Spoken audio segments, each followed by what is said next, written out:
গোটা জগৎ সাজাইলেন দুনিয়ার মানুষ একমাত্র তোমার খেদমতের জন্য।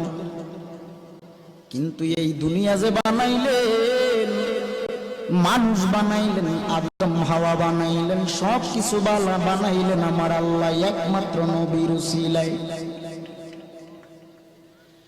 কে সেই নবী? আমার আদম হাওয়াকে আমার আল্লাহ জান্নাত থেকে বের করে দিলেন।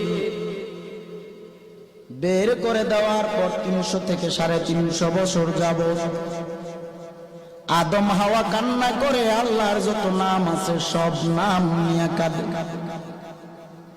গফুরুর রহিম নাম তোমার আল্লাহ, আল্লাহ আল্লাহ হো রহিম রহমান নাম তোমার আল্লাহ।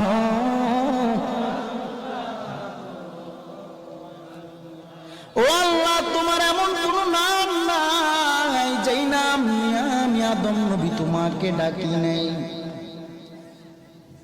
শেষ পর্যন্ত আদম নবী বলে, রে আল্লাহ, জান্নাতের পারে দেখেছিলাম আপনার নামের সাথে আরেকটা নাম,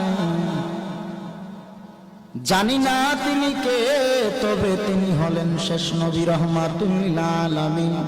ও আল্লাহ, মুহাম্মাদুর রাসূলুল্লাহ সেই নামের খাতিরে তুমি ক্ষমা করে দাও। সুবহানাল্লাহ বলুন। ওই নবীজির নাম মুবারক নিয়া আল্লাহর কাছে ক্ষমা চাওয়া মাত্র আল্লাহ বলে, রে আদম, অনেক দেরি করে ফেলেছো।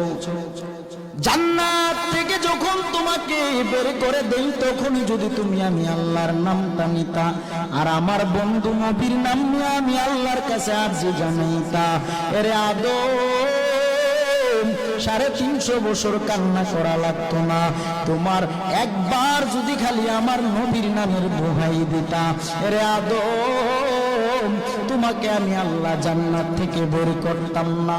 এরে নবীর উম্মতের দল, ও খাগালিয়ার মানুষ, কে সেই নবী আমার যেই নবীর জন্য গোটা জগৎ পাগল?